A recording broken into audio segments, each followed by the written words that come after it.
Hello everyone, চলো আজকে আবার শেয়ার করব 2025 এর ডিসেম্বর মাসের দাওয়াই পানি ট্রিপের ডে 3।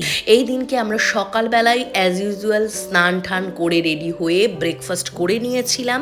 সেদিন ব্রেকফাস্ট করেছিলাম গরম গরম আলুর পরোটা দিয়ে। তারপরে এই যে ঠান্ডার মধ্যে বেরিয়ে পড়লাম, এই সময়টা আমার ভীষণ ঠান্ডা লাগছিল। তারপরে গাড়িতে উঠে পড়ার পরে অতটা ঠান্ডা লাগছিল না।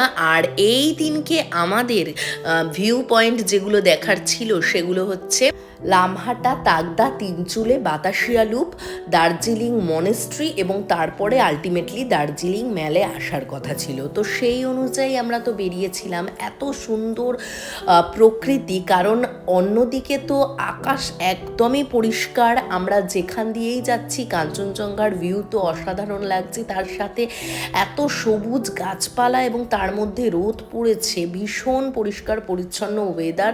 তার মধ্যে দিয়ে আমরা চলেছিলাম, আর যেতে যেতে এই জায়গাগুলো আমাদের কাছে খুব পরিচিত হয়ে গিয়েছিল, এই রাস্তাঘাটগুলো।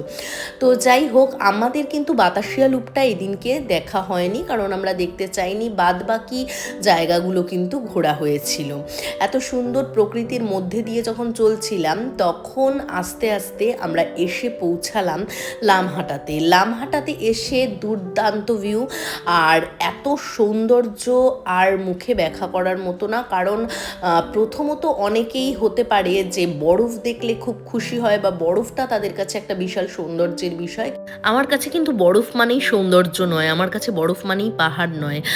যদিও আমি সিকিম ট্যুরে 12 বছর আগেই অফিস থেকে গিয়ে সেখানে প্রচুর বরফ ঘেটে এসেছি, নাথুলা পাসে গিয়ে বরফের মধ্যে ছবি তোলা, বরফের মধ্যে এনজয়মেন্ট আমিও করেছি। তবে হ্যাঁ, তখন এই সময়ের মতো এত ফটো ভিডিও তোলার চল ছিল না, যার জন্য সেগুলো হয়তো ক্যামেরাবন্দি করে রাখা হয়নি। কিন্তু আমার কাছে কিন্তু এখনও সৌন্দর্য বা পাহাড়ের সৌন্দর্য বলতে বরফ নয়, আমার কাছে এখনও পাহাড়ের সৌন্দর্য বলতে এইরকম সারি সারি গাছ এবং তার সাথে পাহাড়ের ঢালু জমি, চা বাগান, এগুলোই আমার কাছে অনেক তৃপ্তির বিষয়। তাই লামহাটা এসে যেন আমার একটু বেশি ভালো লাগা কাজ করেছিল। এত বিরাট বিরাট গাছের সারি, তার সামনে বসে প্রাণ ভরে শ্বাস নিতে তো পেরেইছি, এত ভালো লেগেছিল এখানে। তার সাথে এবার পাহাড়ে গিয়ে পাহাড় দেখার সাথে সাথে পাহাড়ের ভিডিও ফটো তুলে সেগুলোকে ক্যামেরাবন্দি করে রাখার যত আকাঙ্ক্ষা পূরণ করতে পেরেছি। কারণ এর আগে বহু বছর আগে যখন পাহাড়ে এসেছিলাম, তখন এত কিছুর চল ছিল না বলে সেগুলো সেরকমভাবে ক্যামেরাবন্দি করে রাখতে পারিনি যে তোমাদেরকে আলাদা করে দেখাতে পারি। তো এবার সেই ইচ্ছাটা পূরণ করেছি। এরপর কি করলাম পরবর্তী ব্লগে শেয়ার করব।